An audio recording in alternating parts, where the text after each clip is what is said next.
What's going on, guys, and welcome back to LOI TV and another podcast joined by Liam, Socko and Griff. We are fresh off the news of the League of Ireland's announcement this morning at 10 a.m. saying that there is a streaming service available for the League of Ireland for the rest of the season. It's €5 for an individual game or €55 for every game, which seems like an absolute bargain.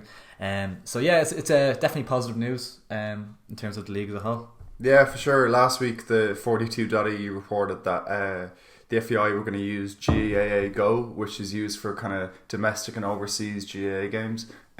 So they're using that website to stream the games. Yeah, as you said, it's €5 for an individual game, €55 for the season. I think that works out as less than €1 a game, and €69 for overseas viewers. So yeah, it's a terrific initiative, and definitely. Hopefully it's a sign of things to come. They might continue with it next year if it's successful. Definitely a long time coming, I think, personally, because it's good to even advertise the leagues to people away and stuff like that. Definitely. I was actually checking social media there earlier. Waterford, which I presume like the rest of the other teams are gonna give it for free for the season ticket holders.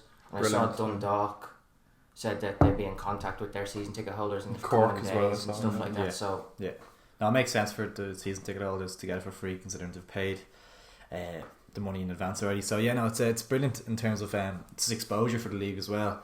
People that might not be inclined to go to a match might just be like, I'll throw a $5 at it and have a look, exactly. Like kind of thing. So yeah, it's a great initiative, I think, and yeah, it's just positive news. Yeah, so all the costs of it are going to be covered by the FEI, but all the revenue that's generated from it is going to be split between the Premier Division clubs and the First Division clubs. So I think it's a very, very positive thing. Obviously, only the Premier Division games are being shown, but the First Division clubs will get much needed revenue at the moment from the streaming service. Any thoughts yourself? Just like, well, as you said, like it's kind of the more exposure that you have to League of Ireland, the better, really. Kind of long overdue, hopefully, as well. It kind of sets a precedent for next season or like seasons after that, because the last few seasons you kind of it's sometimes even hard to get highlights of matches and stuff like that. So having this kind of thing, I mean, I know for a fact, like especially people living abroad and stuff, like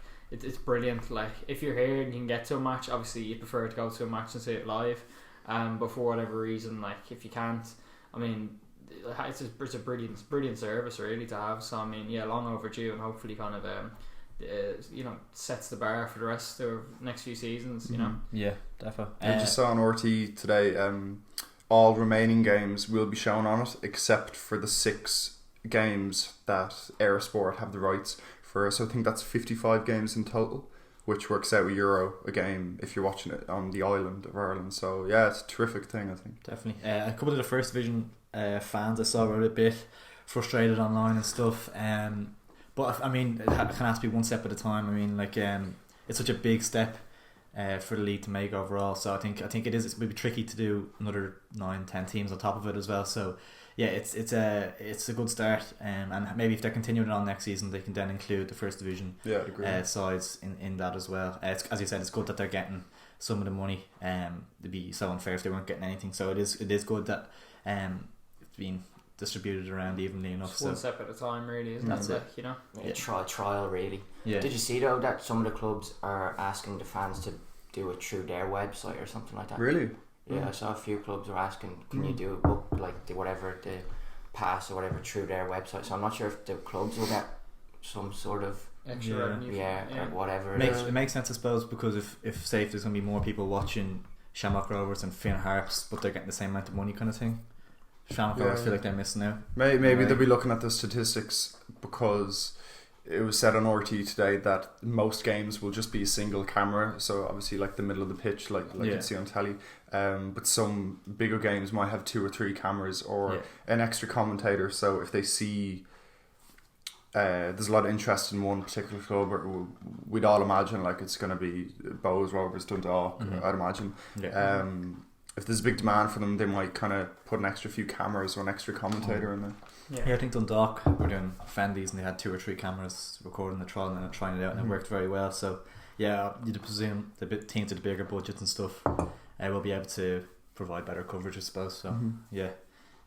But yeah, I think we all can all agree it's positive news, and hopefully we can do a few live watch along type videos, which would be brilliant, as obviously we can't get to the game themselves. So if you can do maybe a live watching the video or watching the game, it could be really good. Yeah, sure, it's at watchloi.ie if you want to check it out. Definitely. Yeah, moving on from there then.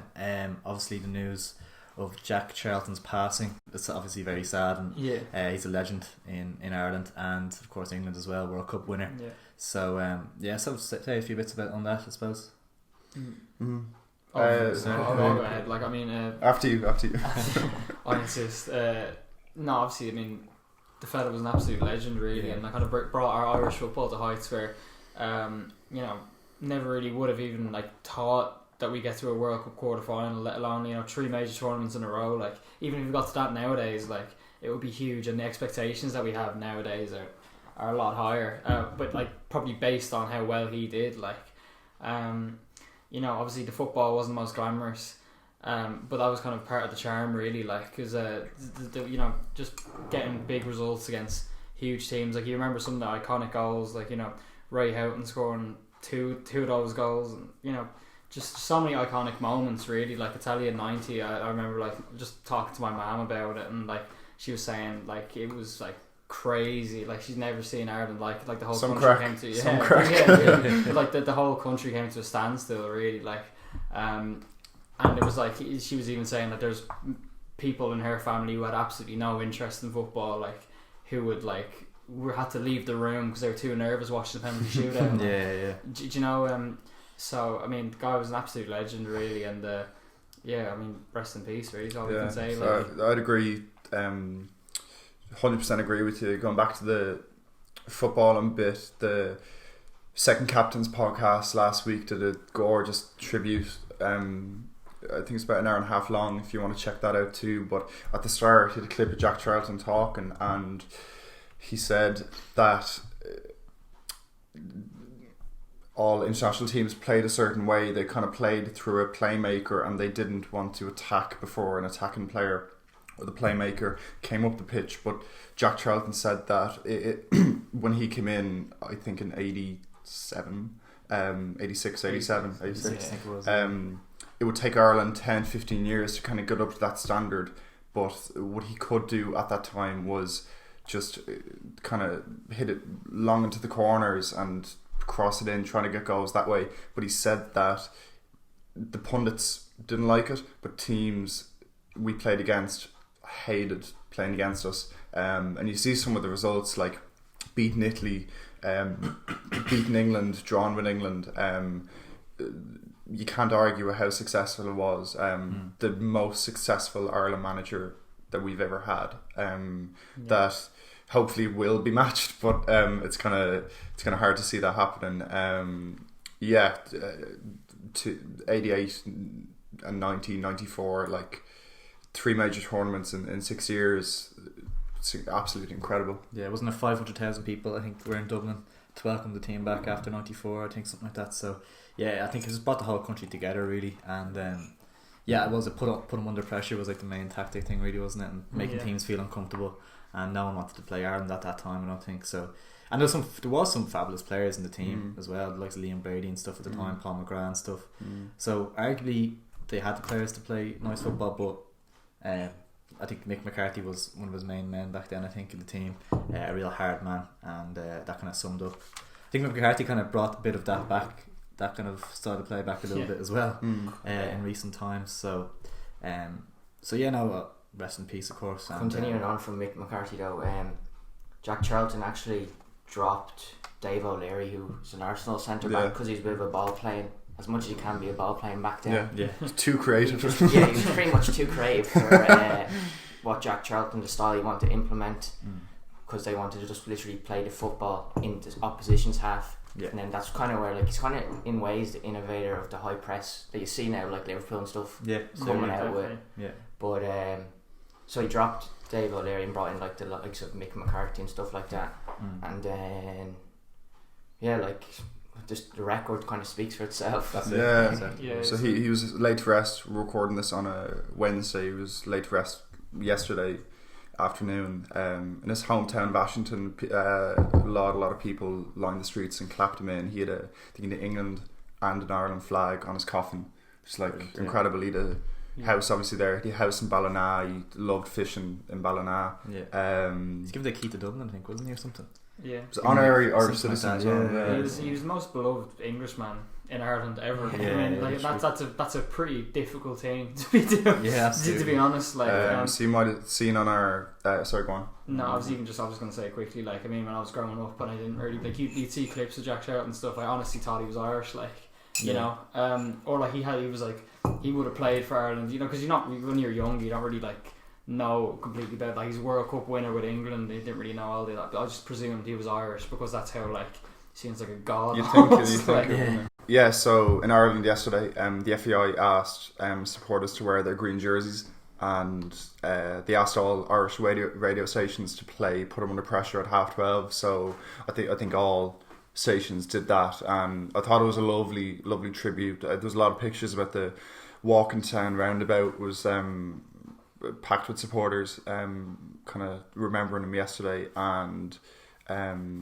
20,000 people have now signed a online book of condolence for Jack. So another thing I found really interesting was the first ever collaboration between Royal Mail and An Post. For the next 3 or 4 weeks, every envelope will be stamped with a little Jack Charlton thing, which is really cool, I suppose. Just shows how much he meant to everyone, really. Yeah, for sure. So rest in peace, I Definitely. suppose. We'll just move on from that to because we actually filmed the podcast there last week, but we lost some of the audio to it. But we did touch on Stephen Kenny's press conference there, so we'll just touch on it again quickly today. In terms of, he said that there was no role, of course, for Robbie Keane.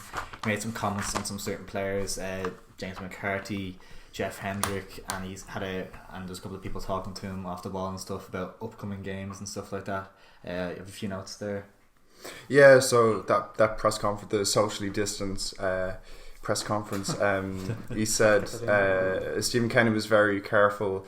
For the first time ever now, it must have been kind of in his contract, Kenny will have a seat on the board of the FEI and a voice on the table, but he was very careful to kind of distance himself from that. He said that his primary focus was coaching and the upcoming games. He said, I don't intend on attending all the meetings because my primary role is for the national team, but he said it does give me a seat on the table. He pointed to his concerns about underage teams in the past being really under-resourced, and he said there was a huge need to identify players earlier and understand the way we want to play. He pointed towards John Egan and Matt Doherty, both 28 years of age, but only have 3 caps so far. So there's a lot of work that can be done in just identifying potential players earlier. Went on to say football must be at the centre of the FAI, and then emphasised the importance of the management team all living in Ireland, himself, Damien Duff, I think Stephen Ward as well, all living in Ireland. So it's looking encouraging, I suppose. Definitely. I definitely like the way he even brought up in the interview about the new video analysis room, which they've never had before in Abbottstown. So that's good. And then also he spoke about the production line, so called, about that for 9 years there was no real talent coming through. Yeah. And it was kind of the likes of like John Egan, and then there's 9 years between them and Aaron Connolly, who's only coming through now. Yeah.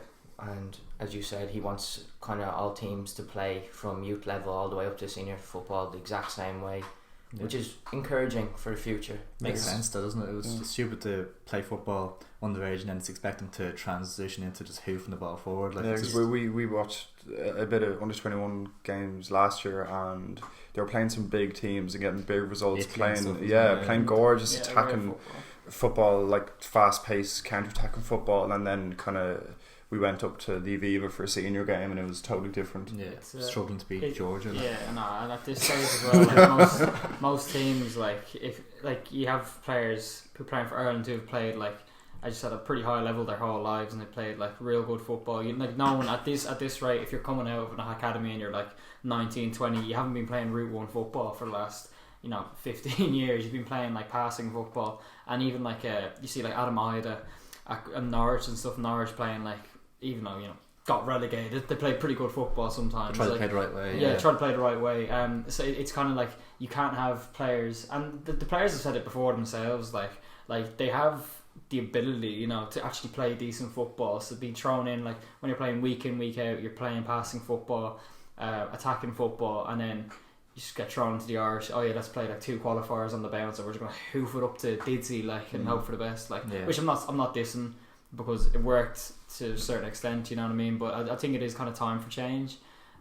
So yeah, I mean, sooner the better, really. And also just to touch on him maybe having a seat on the the FAI board. I think I mean, you can't really complain about that, because like one thing that's kind of lacking in the FAI the last few years is transparency, really. Like, and even you've had like previous managers like giving out about the FAI, like Roy Keane calling like he was assistant manager, saying the FAI was a joke basically, like a few years ago. See, as long as you have transparency between the board and the manager, I mean, what bad can come out of that, really? Like, only good things are going to come out of that. So yeah, absolutely. But having football people in charge, like, it was never was like that. You don't have suits in charge, really. Exactly, yeah. It was never, people had different agendas, like, and so it's heavily documented what happened in the FAI for years, and of course it led to this mess that we're in right now. But it was really interesting when he said that. He said arguably for the past 10-15 years the head coach office in Abbottstown has been empty, because most of our managers have lived Trapattoni in Italy or lived in England for the past 10-15 years. For the first time ever, most of our coaching staff, if not all, are living in Ireland. Which is super. They can get to a game, stuff like that. It definitely. Another thing just to touch on, I know you might have heard this, it was on Off the Ball there recently. 13 Irish internationals have now scored this season in the Premier League, which is brilliant. Very good. Like the likes of Aaron Connolly, Johnny and Matt Doherty, Did he recently as well? Obafemi scoring in Old Trafford and the Bridge. Yeah. So it's good. It's looking bright, which is the main thing. It's looking the brightest it's been in years, anyway. And then just like the final thing I'll say about like the Abbottstown, like people not even living in in Ireland and stuff. Like, it would be great to see like Abbottstown kind of established as like a centre, like even like of what they have in the UK. They have St George's Park, or in France they have I think it's like Clairefontaine, which is like the centre of excellence, which you have like full-time staff all committed to like getting the national team forward. That's really, So I mean, hopefully, like, I'd say we're still along like a bit off. Obviously we don't have the FA's budget or the French's footballing budget, but like as long as we just get a start, really, like it's a process. Exactly. Trust the process. With Ditsy, as an Ireland fan, I was delighted, but as a Chelsea fan, I was gonna say we'll skip that. Season, no, it's waited so long and then 2 come at once. Happy days. Like the 102. No, it was great to see him get off the mark. He's deserved it, to be fair. He's been really good this season. In a good Sheffield United side as well. Yeah, real important part. Like, even you see on like Sheffield United's Twitter, like when he scored the first goal, and I'm pretty sure it was actually before he even scored, and they were like, Ditty, an integral part of our team and everything, like hasn't scored a single goal all season. It shows you that they consistently played him though. Do you know what I mean? He plays matches, like. Yeah, he plays most games, really. Very good at holding up the ball and linking the play. Works hard. Sure. And the Guardian Football Weekly talked well about it. He said, in a lot of clubs, if a player hasn't scored for 20 odd games, the fans will be getting on his back. But the Sheffield fans love having McGoldrick in the squad, because, as you said, he's much like Olivier Giroud, he's got to kind of take the ball down and kind of find and pass. And then when he did finally get his goal, albeit against Chelsea, but I think everyone was delighted for him. Absolutely. So obviously another topic which has been in the news a lot recently, gotten a lot of coverage here and especially over in America, is racism. I'm just going to talk about how racism is kind of related to like the League of Ireland or even Irish football in general. But before that, really, I just want to come out and obviously you've obviously seen McClean's comments giving out and saying basically that like when he's been racially abused the last few years, or abused on behalf like that, he's a Catholic and he's obviously a very proud Catholic, and he's come out and said that he'd been critical of his Irish teammates and said that they haven't really stood up for him in the past. And they've all posted like Black Lives Matter out, but haven't really come to his defence when all the stuff about the poppy has happened and all that kind of stuff. So if you just want to touch on that, lads, what you think? It's an interesting dynamic that he's coming out and saying it. Is it kind of a thing where he's kind of seen his Irish career coming to an end, where he feels comfortable enough to say that? Because it is interesting to think like, if he is he going to be involved in the next qualifiers and stuff? Because it's interesting that could cause a big divide in the dressing room and stuff like that. Like if he's accusing players of not supporting him and stuff like that, I don't know. So maybe if he thinks his Irish career is coming to an end, I'm not saying like I think like he makes good points and stuff. But I'm just saying like, does he think his Irish career is over if he's comfortable enough to come out and accuse his teammates of not having his back, kind of thing? It's interesting anyway, because I really, really do love James McClean. For that goal against Wales, and then obviously just he's a real proud Irishman. You got to respect that. Like, he loves putting on the jersey and the passion he shows when he plays for Ireland. I mean, if you had 11 players in the team who played like him with the work rate that he plays with, you'd be this dog all right. Like, you'd be winning. Like, get him out of here. But at the same time, it's difficult for me to say out and out like it's the exact same thing like what's happening in the US and people saying Black Lives Matter as to what's happening with James McClean. Obviously, like I do support him, and I do completely understand where he's coming from, but however you can't really I can see at the same time where the Irish teammates are coming from, where you can't really come out, and especially if you're playing in England, like it would be tough, like if you're coming out and supporting someone who's he hasn't helped himself a lot of the time, like even I saw when he posted thing about the social media and the balaclava and stuff, like so obviously it would be kind of hard. It's like a lot harder anyway to come out and support as opposed to, like, as he said, like posting a black square on Instagram, which, to be fair, like anyone can do, like so I can see where they're both coming from. As you said about him ending his Irish career, it could be that. I mean, he's loved by the fans, like, because he's he's so proud to be Irish, and that's one of the reasons he's still getting into the team. You kind of feel like he's a good player, but like, I mean, he's not exactly like Premier League quality anymore, is he? No, like, he's playing for a Stoke team which has been struggling the last few years. But yeah, I mean, I've been talking for a while. He spoke very, very well now on Talk Sport. And like the stuff he's received, like you receive bullets in the post, like he's got messages saying like, I hope your kids die of COVID and stuff like that. Yeah. Like, and then fair enough, you see these, like you're all talking about like obviously McGoldrick and Zaha, and one thing that stuck with me was when McClean was speaking, he said discrimination is discrimination, no matter what. And like fair enough, it's sectarianism as well, like it is because of his background and stuff. And then the English papers, like every year comes around the poppies. It's always the English media that fuel it. Like, it's nothing new, but you'd swear it's a new, like Nemanja Matic and stuff don't wear the poppy as well. You know what I mean? So it's just, I feel like it's just because he spoke out about it a lot that he kind of gets a lot of the attention thrown towards him. Yeah, no, it's like it's a weird one, because obviously you would kind of like to see his teammates stick up for him, and it's a tough thing, I'd say, for him to do as well, calling out like his fellow countrymen, saying, listen, where were you when I was going through all this? At the same time now, it's tough because you can kind of see where they're coming from a human perspective, but yeah, I don't know, it's a difficult situation.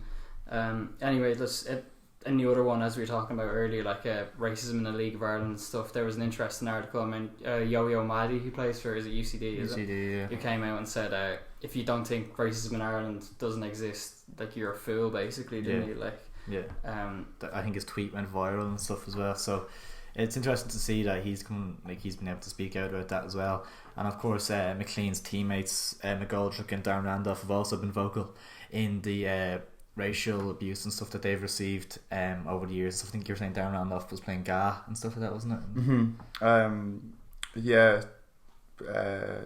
Playing GA back in the day, and kind of got a bit of abuse. He spoke very, very well. I think gave an interview with the Irish Independent about it.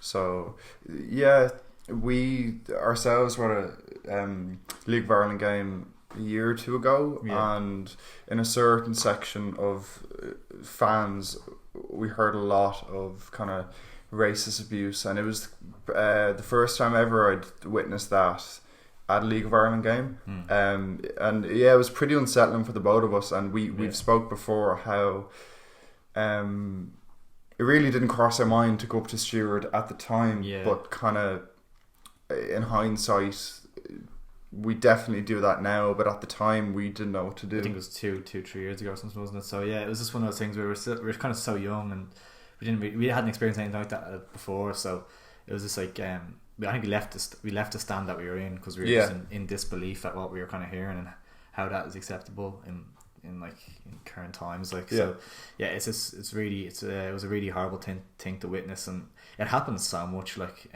on the terraces and stuff, like a mob mentality kind of thing where people just join in kind of thing to impress whoever they're with and stuff like that. So yeah, it's a difficult thing, and there's no place for it. No, absolutely not at all. No, it's horrible. I think people as well are becoming more tolerant. Like it was like in older generations and stuff. I feel like it was kind of more casual. Like where nowadays, like there's obviously you have kind of like there's cultures being created where like it's not enough to be like, oh, I'm not a racist. You have to be actively anti-racist, which is a good thing. Like because you don't want to see like even as you're saying like Darren Randolph or anything like these kind of players coming up through the ranks like younger lads like and getting racially abused. Like I mean, it's just like what's the point? Like it's like it's just ridiculous. Really, it's 2020 at this stage. Yeah, like, the FEI, like. the FEI put out a really encouraging statement in support of David McGoldrick. I think he received a lot of abuse after the Chelsea game. A few messages and those Chelsea fans. Yeah, minority. But every club has it. Yeah, every club has a minority of idiots, I suppose. Yeah. But the FAI statement fully supporting him was really really nice thing to see. Yeah, absolutely. So yeah, I think like in terms of like what it's interesting to see like kind of Yo-Yo Mahdy and stuff coming out as well. It's brilliant for him to have the kind of confidence to do that and stuff and be. It's just one of those things where like whatever happens in the League of Ireland is such a kind of small community thing where like it's just one of those things where can't be acceptable, and the fact that it's very kind of easy to hold people accountable because just with the crowds being kind of like smaller and stuff, I suppose it might be easier to kind of figure out who's doing it. If we were say for the example that we were at a game and we'd be able to say to a steward, listen, we saw it over here or whatever, because really there really is no place for it, and like it's a horrible thing for players to go through kind of thing. So. And Yo-Yo's only a young lad as well, like he's probably around our age, even younger, and in fact he has the courage to put up a tweet like that, says it all, and he's spot on to be fair, because like even the odd schoolboy game you might get it there in the crowd. Yeah, definitely. Or even someone that is marking you or something like in the guy or whatever. Yeah, I can imagine how difficult it would be, so fully support anyone who comes out and just fight against it or share their thoughts about it. Well, I think it's good anyway. Just the last thing I'll say real quickly is that like people like are getting called out for it more. You even see what Ian Wright had like the last few weeks. With I think it was actually an Irish lad as well, which is just a bit sick. Like, but sending him a load of messages, and then obviously Wilfred Zaha getting a load of messages. And I think it was a 12-year-old boy who was arrested. And same weekend as McGoldrick. Yeah. And like at the same time, like. Your first knee-jerk reaction might be, oh my god, 12 years old, but you have to set a precedent. Like you have to like say to like young kids especially, like it's completely unacceptable to be abusing someone and sending people messages like that. So you have to say the buck stops here really, and set a precedent. So set an example really, so it's good to see really. Because we wouldn't have seen a lot of that the last few years, so it's good to see. Definitely. Yeah, I think we're just going to touch on the All-Ireland League quickly, and then we'll do a Q&A before wrapping it up. So yeah, the All-Ireland League, you have a few notes there. Yeah, so when a few nights ago, Tony O'Donoghue, I think on Monday night, reported that the 10 Premier Division clubs have wrote to the FAI urging them to apply to UEFA to create an All-Ireland League.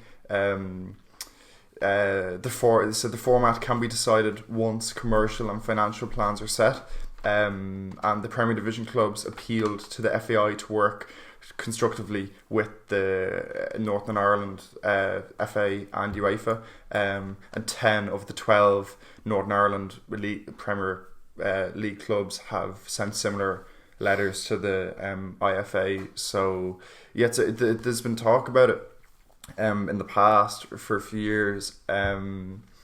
I suppose if first of all it'll probably increase the profile of the both leagues if they're both amalgamated together. I really like the idea.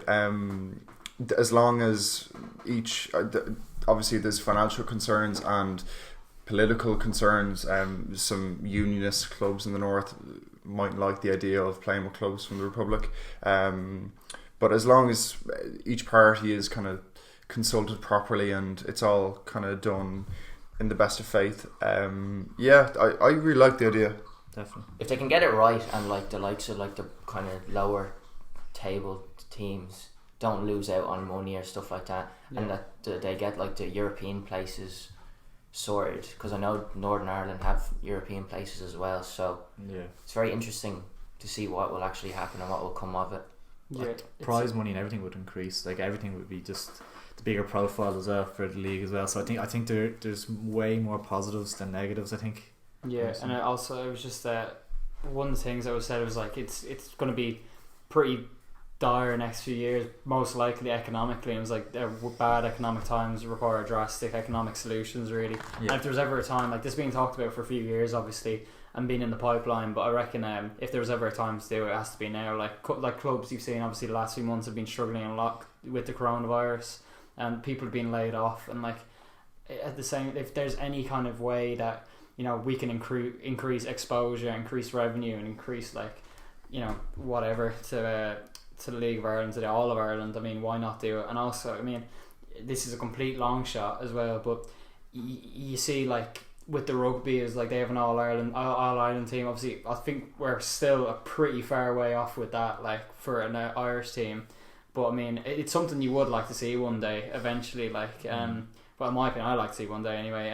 So I mean, that this could only be really a step forward to that. Like, I mean, more people able to play for one team equals better football, really. Like, so that's what we all want. Like, surprised. So it says all 10 Premier Division clubs agreed or wrote letters wanting it. Because I heard that Cork were kind of a little bit against it initially. I think that was said because that means like a lot of long trips up north. That's a fair concern. So, like, even for transport and stuff, financially and stuff. And then say if you're going up on a Wednesday night and you have to get back down to work on the Thursday morning and stuff. So that was a concern I heard, but it's interesting that they have. I suppose then that's up to the league, the All Ireland League, to give each club sufficient funds and subsidies, travel subsidies. There was talk of, as I said, the format will be decided once the commercial and financial plans are set.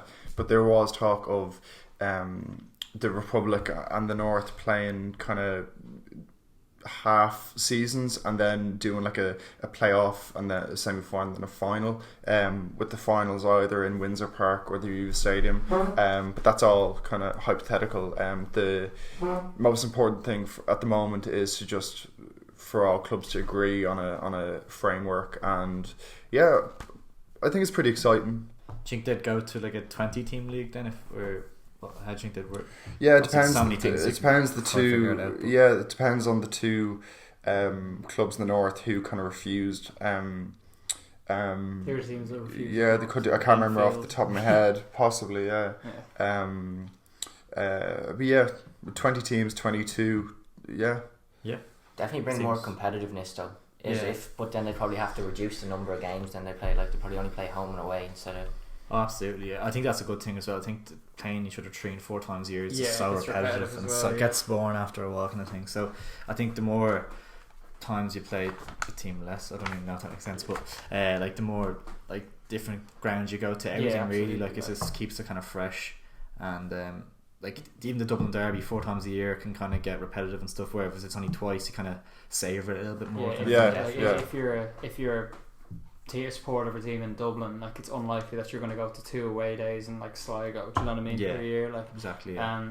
So I think it's like it's a real like much better. The only good things can come for it, really. So yeah, I'd totally agree with you. Say if it goes to just a home and away in the season, when Rovers go to Bows, the fans can say, okay, this is the only time this year we can, this is the only opportunity we have to beat them on their home patch or whatever. Definitely increase attendance figures and stuff as well. Yeah, 100%. exactly.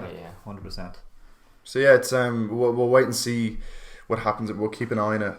But it's pretty ambitious, pretty forward thinking, and it's nice to kind of see the FAI and the IFA pushing the boat out a bit and looking at different options. Definitely. We'll finish off the podcast on a Q&A. I think Liam's going to sing out a few questions for us. Do you think, so this is coming from Cormac-001, do you think Sligo will stay up, and is Liam Buckley the right man to do it? I think it's going to be very difficult. I think we might be doing something with Will Seasmore from Sligo soon. I'm not sure if it's a podcast or on Instagram Live or something. So it'd be interesting to get his thoughts on how the season's kind of started and stuff.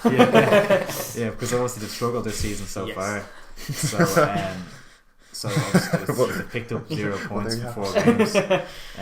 So it's gonna be tough. But I mean, there's no better manager I don't think available than Liam Buckley. He's years of League of Ireland experience. He's been up at the top challenging, so it's going to be a difficult task. But I think they definitely have a chance. There'll be a few teams down there battling it out, and I think if they got into the playoffs, they'd probably be okay through that. So yeah, it's going to be a tight battle. I'd say they will be down there come the end, but I think Liam Buckley is the right man to guide them through it. Sure. Another question here from Darragh O'Reilly. Who do you think will do the best in Europe? Well, last season it was Rovers, wasn't it? So it's usually between the top two, you'd imagine. Like Rovers, Dundalk. Yeah. Rovers, Dundalk. Yeah, probably Dundalk. I'd say Dundalk are most likely. Yeah, they were a little bit unlucky last year. I think the game was it against someone in Tallaght? Yeah, they're penalty and stuff. Yeah, they're pretty unlucky. I suppose they're one of the biggest squad depths in the League of Ireland. They have a player for each position kind of thing. So definitely, I'd say probably Dundalk. Yeah, in terms of squad depth. And then another question here from Agar Connor _official. Best away fans. Best away. Let's go on. Best away. I don't know. Probably just from what I've seen. Bows. No, I don't even know. Cork have actually, they always have pretty decent travelling fans, or they have like the last few seasons. Considering they're coming, like they're travelling. Yeah, exactly. Like pretty far away to travel. Like I don't know, to be honest with you. But if I would say most dedicated, I'd like to say Finn Harps. Like we've been to a few games in Dublin when they're playing Finn Harps, and even if it's 50 fans on a weeknight making the long trip, great to see. Brilliant. Like the commitment that they show is brilliant. Like definitely. There's a few, like there's been signs of it already. I think the first game of the season this year, Shell's packed out the Turner's Cross away, and obviously it's the first game back in the Premier Division, so it was always going to happen. But they have that big club kind of mentality thing where they filled out the away attendance and stuff. So yeah, there's a few teams. Obviously Bows do travel well, Rovers travel very well, Dundalk travel good as well. So yeah, there is a lot to choose from really. Then there's also a few questions on thoughts on the All Ireland League, which we've kind of covered that. Yeah. And then Con Mag 91, what do you think about LOI using gas streaming service? Yeah, terrific. It's really nice to see the FAI and the GAA work really positively. They've worked before when Ireland needed to play their home games in Croke Park. I think when 2006-7ish when the Aviva was being built. So yeah, it's really nice to see cooperation between them again. I've used GAA Go a few times when I've been away, and it's a great kind of service. There's rarely any buffering and stuff like that. So yeah, we kind of covered it a lot at the start, but yeah, terrific. Just makes sense if the infrastructure's there. Why not use it, to be honest? So yeah, it's good to see cooperation. You like to see it more in the future. Definitely. Then the only really last question here is, when do you see the fans coming back by Alex Wall _2? Whatever the government says, like the government. Thinking. Hopefully by 2021. I'd say the next season. I'd say by 2021. Hopefully, like the way things are going, touch wood. like it's only going to get better. Like, but Yeah. to be honest, well, I mean, we could have small crowds back soon. Like, you could have like a max of 500 people. You know, and kind of socially distanced. That would be good. It would be a bit of a weird atmosphere if you have like socially distanced crowds, like, or whatever. But at the same time, probably better than having no one in the crowd. So can't really put a time and date on it because who knows, there could be a fucking second wave tomorrow. Like, obviously, I'm not like a doctor or government official, but I think it's a bit far from it. I think it's a little bit naive to be going to games so soon. Probably next year is kind of easiest to say, and it'll be brilliant when we do because we haven't been to a game for months. So hopefully early next year. Definitely. Well, guys, that's about all we have time for today, folks. I really enjoyed that whole chat. A lot of interesting topics we had to discuss. If you want to leave your thoughts on a few of the things we were talking about, feel free to leave a comment down below. And make sure to check us out on Instagram, Twitter, Facebook, the works, TikTok, just to stay up to date with. Is there any TikToks up there? There's a few TikToks up there. Are you making them really? You have to check it out to find out. But, the links to them all down below. Jesus. The links to them all will be in the description down below. So make sure, especially for asking questions and stuff on Instagram, for Q&As and stuff for the podcast. So make sure to get in touch there. And we will be doing live watch-alongs. Hopefully, I think the season starts Friday week, is it? Something like that. So 31st, something like that. Arsenal on TV, like. Robbie. So make sure to subscribe and stuff to join us for that. Be sure to tweet us or send us a message on Instagram if you have any topics you want us to talk about or any thoughts. We're always looking to hear from people. So let us know what you think. Yeah, and make sure to like, share, most importantly, subscribe.